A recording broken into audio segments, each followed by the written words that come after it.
tapi isinya masyarakat yang guyup, rukun, tentrem, ahli ibadah, rajin ngaji, kayak masyarakat Balangan sini. Ini daerah yang bagus ya kayak gini. Gitu loh. Meskipun jalannya masih belum asfal, berlubang, makanya perlu dipantuli pisang mereka dulu.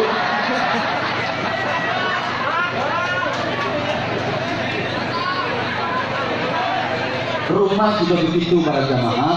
Rumah yang bagus ukurannya bukan dari bangunan fisiknya, gedungnya makro-makro, biaya pembangunannya ratusan juta, bahannya serba kristal, semuanya impor dari luar negeri. Ya mesti masa impor kok beragum. Perabotannya serba VIP eksklusif, seluruh ruangannya ber-AC, nggak kayak ruangmu kan masih AB, angin berobos itu. Rumah yang bagus ukurannya bukan itu, tapi bagusnya rumah itu dinilai dari orang-orang yang tinggal di dalam rumah itu. Rumah sederhana, biaya pembangunannya juga nggak gede amat, perabotan-perabotannya murah-murah, tapi isinya keluarga yang bahagia, harmonis, ahli ibadah, suami soleh, istri solehah, anak-anaknya dzurriyyatan thayyibah. Itu rumah yang bagus. Sebaliknya, rumah itu mewah, megah, kayak rumahnya Demeng, tapi isinya keluarga yang berantakan, anak-anaknya pada drop out dari sekolah, tak ada yang mau ngaji, suami istri selalu cekcok berantem tiap hari. Masa suami baru datang, istri langsung nyangat, loh, bedes atau suami gak mau kalah, oh ketek kagak cangkok. Anaknya denger, oh ternyata bapakku bedes, ibuku ketek. Jadi kalau gitu aku ingin ngunyuk. Itu bukan rumah, tapi kebun binatang. Isinya bedes ketek karo ngunyuk. Woi, baju juga sama. Ukuran nilai bagus tidaknya baju itu bukan dari bandrolnya yang mahal, bahannya yang sutra kualitas tinggi, kayak yang dipakai Pak Bupati. Sayang aku gak dikasih. Terus modelnya boys, keren, gentle, trendy, bukan. Tapi ukuran bagusnya baju itu dinilai dari orang yang ada di dalam baju itu, yang pakai. Meskipun baju itu berbandrol mahal 90 miliar. Baju apa ya dia? Sekalian bikin contoh biar gak terbantahkan. Terus bahannya luar biasa, modelnya luar biasa. Tapi sorry, yang pakai perempuan nakal, yang bejat moralnya, rusak akhlaknya. Terus jawabannya apa enggak loh. Istilah Indonesianya saya juga nggak ngerti apa. Tapi kalau istilah yang agak ke Inggrisanya saya tahu. Perempuan seperti itu namanya the londe, and the bukenge. Sungguh baju yang sorry mohon maaf Pak Bupati, saya omongannya kasar. Nah, kalau kalian kepingin yang halus silahkan undang pusat dari bangsa halus. Silahkan undang pusat dari bangsa halus. Bumi undang-undangnya. Akan dibilang itu ceramah kok kasar banget. Bagi saya kasar nggak masalah. Yang penting kan laris. Nah kalau laris banyak yang dengerin, ceramah halus yang tekon 10, yang 8 ngantuk, yang 2 tidur. Sorry, dan saya siap resiko. Dibilang kasar, paling-paling resikonya nggak diundang lagi ke sini. Nggak apa-apa, cari tempat lain. Baju jadi murah walaupun bandrolnya mahal, karena yang pakai orang yang murah, betul? Sebaliknya, meskipun baju itu jelek, ikron kualitas rendah, semeter harganya cuma 600 rupiah. Jahitan jarang-jarang banget yang dipakai dari itu jarum karung. Warnanya kontras, gak serasi, atas merah, bawah hijau, kayak kapsul. Tapi yang pakai perempuan solihah, yang ahli ibadah, yang berakhlakul karimah seperti perempuan-perempuan Sumberakun sini.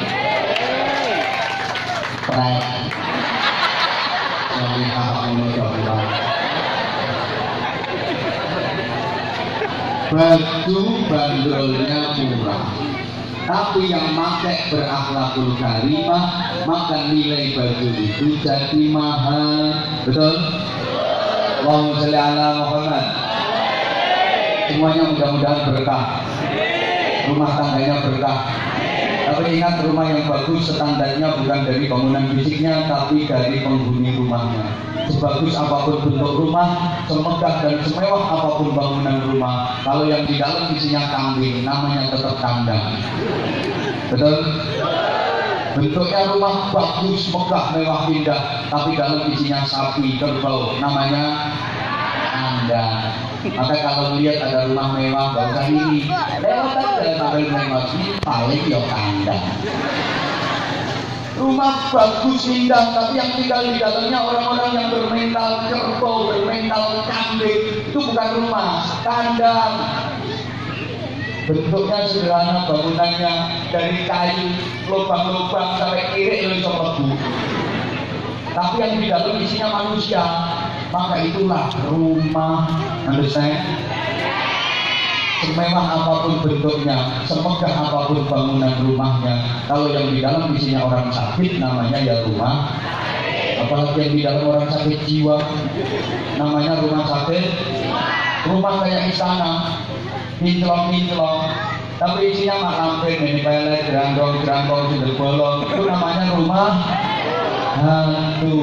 Sebaliknya, meskipun rumah itu kecil, jelek, di tepi sungai, udah reot, hampir rubuh, genteng pada pecah, kalau lagi hujan, banyak yang bocor. Tipenya bukan sekedar RSSS, rumah sangat sederhana sekali. Ini panjang banget tipenya, RSSSSSSSSSSSSS. Rumah sangat sederhana sekali, sampai-sampai sulit cendana, sulit selonjor, sulit cendeklu, sulit cendenan, sesekan selalu. Sulit merangkai kata-kata kayak gini. Merangkai kata-kata kayak gini gak gampang, makanya larang. Nah, rumahnya lo kecil, jelek, tapi isinya keluarga yang harmonis, yang bahagia, yang ahli ibadah. Itulah yang dinamakan rumah tangga, meskipun rumah itu kadang ada tangganya. Maka jemaah sekalian, sukses di dunia ini ukurannya adalah harta dan kedudukan, tapi bahagia itu ukurannya adalah hati. Saya ulang. Kenapa harus saya ulang? Karena saya sadar yang saya omongin kelihatannya orang-orang yang kurang begitu cerdas. Yang tersinggung silakan go out, minggato. Saya ulang, sukses di dunia ini memang ukurannya adalah harta dan kedudukan, tapi bahagia itu ukurannya adalah hati. Banyak orang yang sukses secara materi tapi hatinya nggak bahagia. Dia sukses, jabatannya tinggi, hartanya berlimpah ruah, tak terima berlimpah rezeki, berlimpah ruah sak kosone sak sawane, tapi hatinya nggak bahagia. Tinggi jabatannya, kaya raya, mobil mewahnya 7, tapi dia kena stroke. Karena akhirnya nggak bisa menikmati mobil 7 yang naikin sopir-sopirnya, dia sendiri marah dinaikin kursi roda, didorong di sebelahnya. Apa enaknya kaya kalau model kayak gitu? Mohon maaf. Maka sesungguhnya dalam hidup ini yang penting bukan berapa yang kita miliki, tapi berapa yang bisa kita nikmati, untuk kita syukuri dengan cara syukur yang benar. Apa artinya punya segalanya kalau nggak bisa menikmatinya? Percuma. Yang penting bukan apa yang kita dapatkan, tapi apa yang bisa kita rasakan. Halo. Belum tentu orang yang berhasil mendapatkan sesuatu yang diinginkan itu bisa merasakan dan menikmatinya. Kepingin jadi bupati, begitu jadi bupati beneran, belum tentu bisa merasakan jabatan bupati itu. Belum tentu bisa menikmati jabatan bupati itu. Ruwet, mikir jalan urung aspalan. Makanya saya nggak mau jadi bupati. Males, biar beliau kata. Berpikir jadi bupati itu mesti bisa menikmati jabatan sebagai bupati. Kalau malam sulit tidur. Pejabat-pejabat sekarang itu takut sama 1 KPK, 2 BPK, 3 PKK.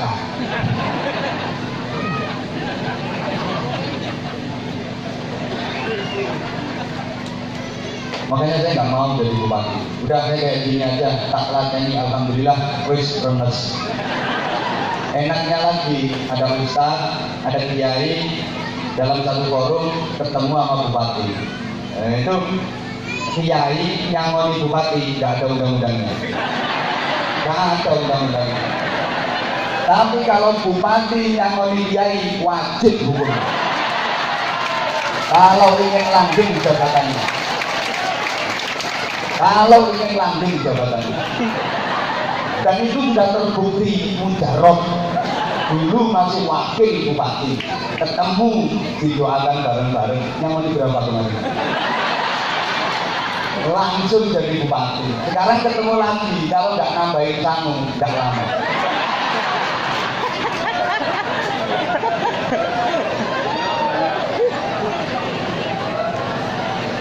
Kalau nyangon ini banyak, wah 2 periode.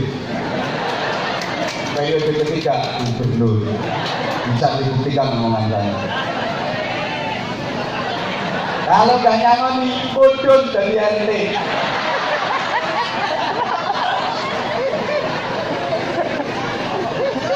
Atur ya wes. Saya ulang, dalam hidup ini yang penting bukan berapa yang kita miliki, tapi berapa yang bisa kita nikmati untuk kita syukuri dengan cara syukur yang benar.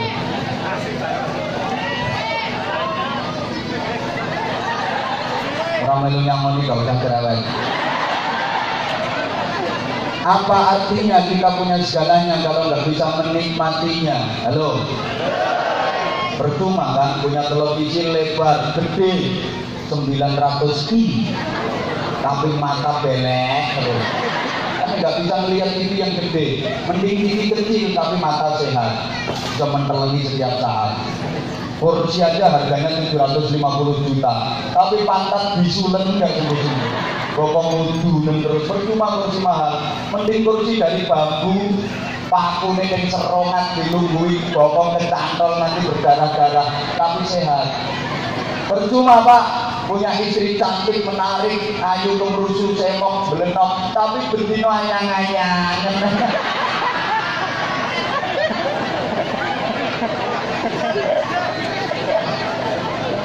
Mending istri wajahnya nggak begitu cantik tapi sehat, setiap saat bisa dipakai. Ini sengaja saya sampaikan, tujuan saya untuk menghibur yang wajahnya jelek-jelek itu. Kan bisa senyum sana. Makanya Bu, kalau dikatain sama suami celek, cerewet, gak jelek, bawel, gak usah ngebantah, nyantai jawabnya. Elek yo ben, yang penting orang anyang-anyang.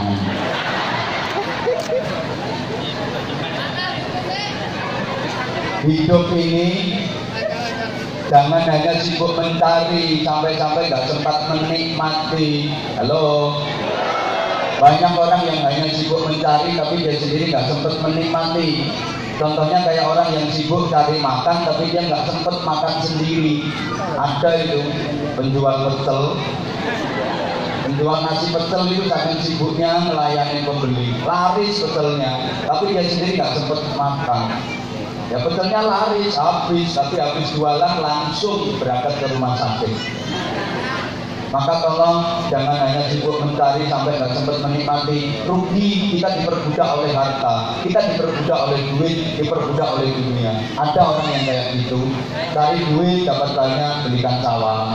Cari duit lagi dapat banyak, beliin sawah. Dia nggak sempat menikmati duitnya. Cari duit lagi dapat banyak, beliin sawah. Sawahnya luas, 30 hektar, dikerjakan sendiri. Lihat orang kayak gitu, lebih bersih sawahnya daripada wajahnya. Sawahnya resik tapi raine rumbuh. Apalagi punya duit 150 juta dibeliin sapi 10 ekor, dirawat sendiri. Gantengan sapinya daripada orangnya. Maka kalau duitku banyak, tolong daftar haji dinikmati. Duit banyak, berangkat umroh dinikmati. Rugi Pak, hidup cuma sekali, gak punya pengalaman luar negeri. Muridmu yang ngundang sumber agung, baules no Jemberana.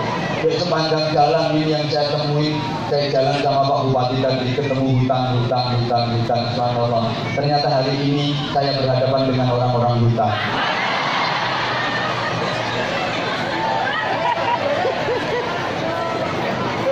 Rugi kan, punya duit banyak nggak bisa menikmati hidup di dunia cuma sekali, duit banyak, nggak punya pengalaman luar negeri, nggak pernah naik pesawat. Rugi Pak, hidup cuma sekali, nggak pernah lihat pramugari, cantik pramugari, nggak kayak istrimu jemburin.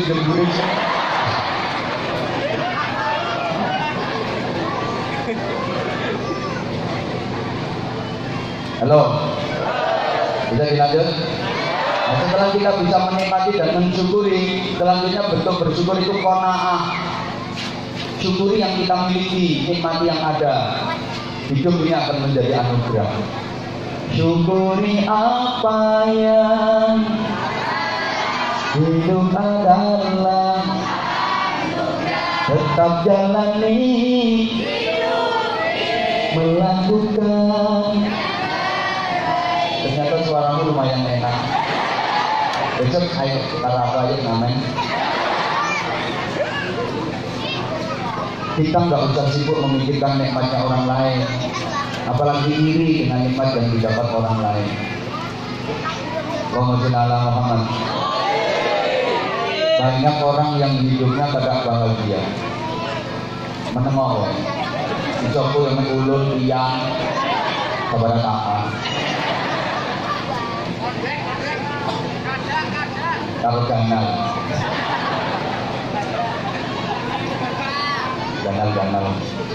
gimana?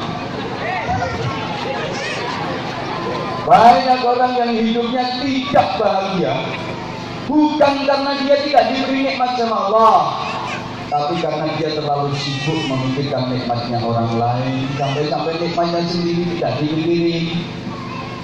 Dia selalu merasa seakan-akan rumput di halaman tetangga nampak lebih hijau daripada rumput di halamannya sendiri. Padahal belum tentu nyawang bojone wong ketok bagus, nyawang bojone dhewe ketok wedhus. Kuwi sing marake atimu sumpek. Makanya tolong ibu-ibu, mbak-mbak, sama nyawang aku ini juga nanti duwe perasaan aneh-aneh. Aku takut tuh sama perasaan aneh. Suamiku kok gantengnya nggak kayak kiai itu, aku gak oleh. Gitu loh. Karena wajahku cantiknya juga nggak kayak istriku. Yang nggak level lah. Malah ini kalau sembatin kok ibu-ibu. Dan nyoyo aku jadi bojone Anwar Zahid. Ono ku gak oleh, tiwasan kamu yang batin aku mau gue.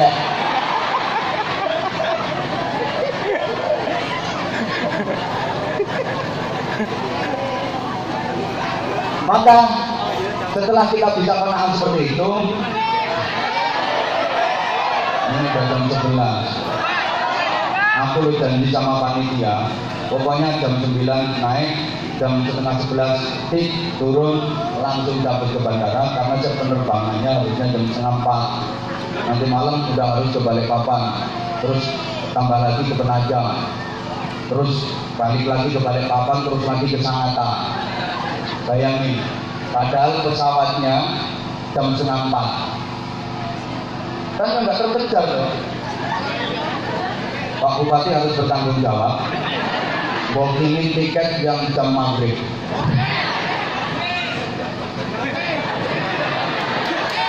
Gara-gara aku nunggu beliau, tapi mau berangkat langsung ke sini, disuruh mampir dulu ke kediaman beliau, di rumah dinas beliau, mampir ke situ. Kan? Makanya waktunya agak molor. Jadinya saya terlambat ketinggalan pesawat. Terus gimana kalau bupatinya nggak mau tanggung jawab? Apa perlu diberhentiin jadi bupati?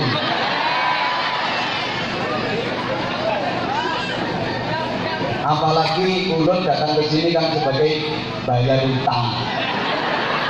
Kalau terpilih nanti siap mendatangkan lagi Anwar Zahid. Mesti kudune mahal banget itu. Nah kalau sampai periode habis belum bisa mendatangkan ulun, ayo dituntut nanti di akhirat. Maka nggak rugi bayar mahal itu nggak rugi.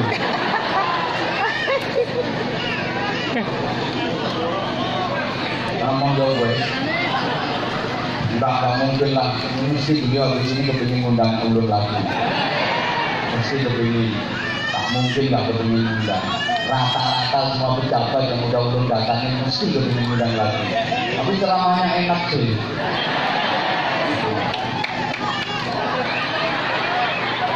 Ngapain pakai ngerayu-ngerayu? Ini 3 tahun bro. Masih kayak gini, kok keluar negeri kalau gue mutek no alas.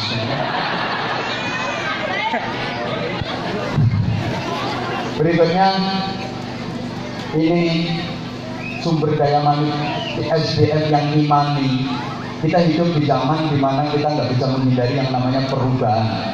Perubahan itu nggak bisa kita hindari. Maka dalam satu sisi hijrah itu bermakna perubahan. Dan perubahan itu satu keniscayaan yang tidak bisa dihindari.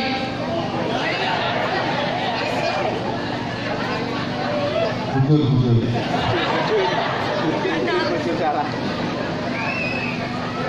Karena perubahan nggak bisa dihindari, maka kita harus ikhtiar maksimal agar perubahan itu menuju ke arah yang lebih baik. Jangan sampai perubahan itu semakin jelek. Dulu sama sekarang berubah, betul? Segala sesuatunya berubah, mainan aja berubah. Dulu bapak-bapak waktu masih kecil, mainannya apa? Katok. Kalau pengen mobil-mobilan ya dari tanah itu dibel-bel dibentuk mobil, roda juga dari mobil, terus ditusui pakai biting, ditarik pakai pelepah pisang, terus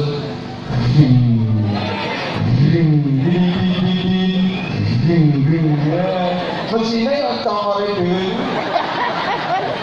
Tapi kamu sekarang mainan anak-anak itu udah serba elektrik, pakai remote control semua, betul?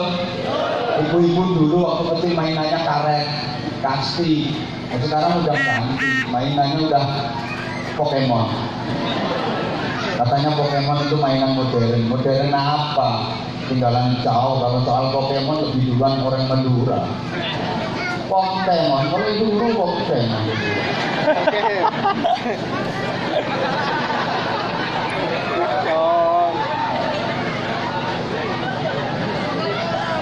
Kata orang tenang ini, dulu nuansa agama betul-betul kental, kontrol sosial betul-betul kuat. Kalau habis maghrib dari rumah-rumah warga itu terdengar suara Al-Quran, orang ngaji. Dari masjid, surau, musola, langgar, salawat-salawat al-habji, siktujuron, al-barzanji, al-dibahi, syarahul anam. Subhanallah, ibu-ibu di bawah beduk napalin kita 20. Ikut kita tapok. Apa tuh, itu malah di situ itu. Anak-anak belajar baca Al-Quran. Napalin huruf hijaiyah, alif, ba'ta, takim, haqqa, dandang rusak. Dal rongga ceng tok ain goi bakal tak minum kamu hatam ali bangsa ya ali bakah ali kasroi ali domau bapak kaba bapak trofi bapak mabu ali jak tuban bakah ai lang pak tuban bakah lop jak domaju ai lang gitu ali jak tuban bakah ai mensin tuban kasrah mis yang domaju. Yes, ketahuan kamu kangen sama aku kan? Kok tahu banget sih sama aku saya ngomong kamu. Yang kenceng tak pakata, tak kasroti, tak domatu. Membakama, tak pakata, mengdomamu. Matamu dewe.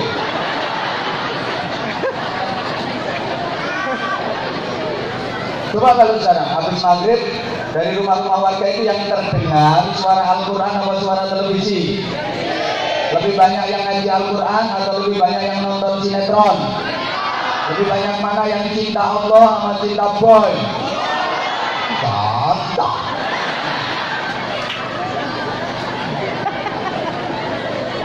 Makanya kelakuannya jahat oleh Mama Adriana.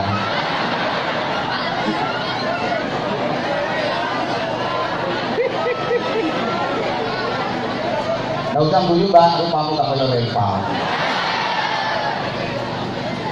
Ya karena gak mau baca Quran, gak dapat barokahnya Al-Quran, kalau dapat barokahnya boy. Nasibku ya boy sok itu, boy nyok. Ya Allah, memang kayak gitu. Maka zaman boleh berubah, tapi iman dan akidah jangan sampai goyah. Setuju? Urusan iman, urusan prinsip, kita harus pakai teori dan filosofinya ikan laut. Ikan laut itu meskipun dia direndam air asin bertahun-tahun, karena memang hidupnya di laut, air laut itu rasanya bertahun-tahun direndam air asin, hidup di lingkungan yang asin, tapi ikannya nggak terpengaruh, nggak ikut asin. Kalau nggak percaya ikan laut, tas coba dilaten, nggak asin, padahal dia hidupnya di air asin, bertahun-tahun dia direndam di air asin, tapi nggak terpengaruh, nggak ikut-ikutan asin. Kenapa? Karena ikannya hidup. Bener tak pikir. Karena ikannya hidup. Nah orang itu kalau hatinya hidup, orang itu kalau imannya hidup, meskipun dia dikepung pengaruh jahat sekuat apapun, dikepung maksiat sekuat apapun, tidak terpengaruh. Hatinya hidup, imannya hidup. Kayak ikan laut direndam air asin bertahun-tahun, tapi tidak terpengaruh, tidak ikut-ikutan jadi asin, karena dia hidup. Maka sekali lagi, orang yang hatinya hidup, imannya hidup, meskipun dia dikepung pengaruh jahat seperti apapun, dikepung maksiat seperti apapun, tidak akan terpengaruh. Silakan dirikan pabrik minuman keras berbagai merek di lingkungan saya, tidak akan terpengaruh ikut-ikutan mabuk, karena hatinya hidup, imannya hidup. Silakan bikin tempat perjudian yang besar di desa kami, tidak akan terpengaruh ikut-ikutan judi. Kenapa? Hatinya hidup, imannya hidup. Silakan edarkan narkoba berbagai jenis, tidak akan terpengaruh. Hatinya hidup, imannya hidup. Ayo bikin naik klub, tempat hiburan malam, tempat dugem. Tahu dugem ya? Naik ojek itu duduk gemetar, adem.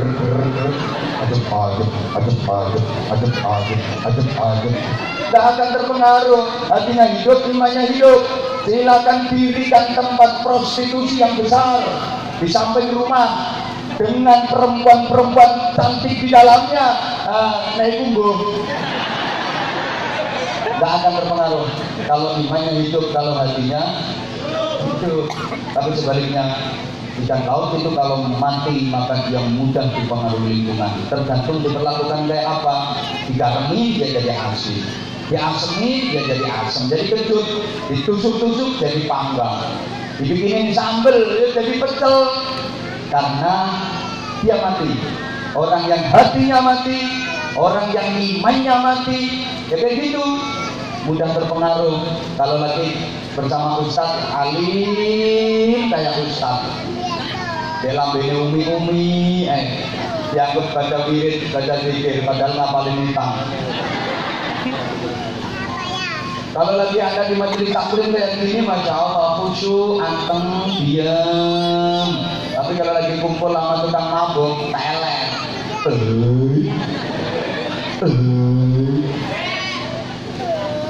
Di majelis taklim kayak kori, tapi di luaran kayak korak.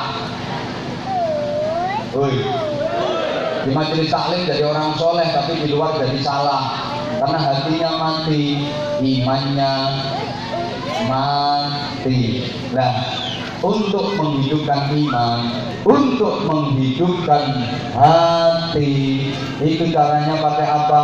Ya pakai ngaji, pakai belajar, melalui majelis-majelis taklim semacam ini, agar hati kita hidup, agar iman kita hidup. Bukankah hidup ini tergantung suasana hati? Halo, bahagia itu tempatnya juga di hati. Bagaimana kita memanage hati, bagaimana suasana hati kita, itulah yang akan menentukan kita ke depan. Nah, untuk menjadi orang yang baik itu nggak mudah, karena ada apa ya, musuh abadi yang selalu menghalang-halangi agar manusia itu tidak sida baik gak sido ini kan tidak sida. Siapa itu? Ya setan. Setan itu selamanya tidak akan pernah rela kalau manusia itu jadi baik. Setan tidak akan pernah rela kalau manusia ini masuk surga. Jadi tujuan utama dari setan itu agar manusia itu tersesat dan masuk neraka, jadi temannya setan.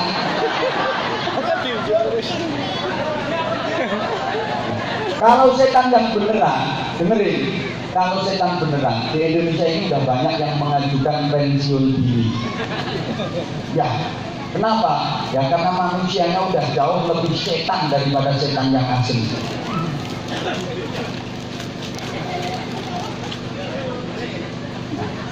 Setan-setan yang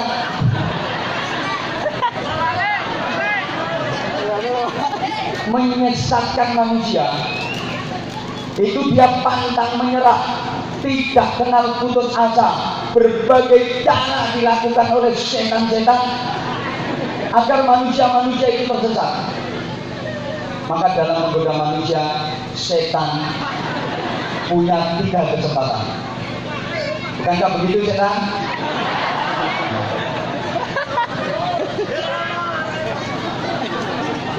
Kesempatan pertama, setan menggoda manusia sebelum manusia beramal. Jadi sebelum manusia beramal ini sudah digoda sama setan, dia gagal dalam beramal. Ini tadi mau berangkat ngaji, manusia ini sudah dibisikin sama setan. Gak usah berangkat ngaji, ngapain pakai ngaji, dengerin Anwar Zahid ngoceh. Gak usah berangkat, gak usah ngaji, gitu. Kalau yang diomongin orang biasa, tapi kalau yang diomongin ustadz, kiai itu malah sama setan disuruh berangkat ngaji. Kalau kiai malah dibisikin gini, ayo ngaji nanti dapat duit. Setannya luar biasa. Ini setannya ketawa karena ketahuan, rahasianya ketahuan.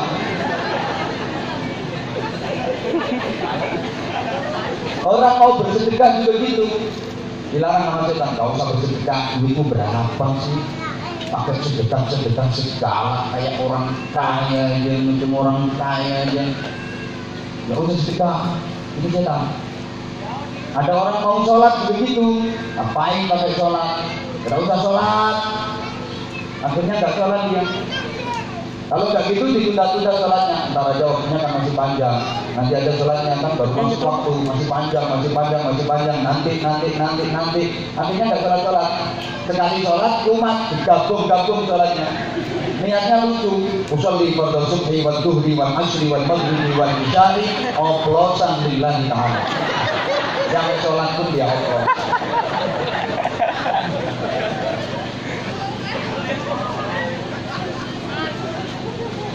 Kesempatan pertama dia gagal, manusia dilarang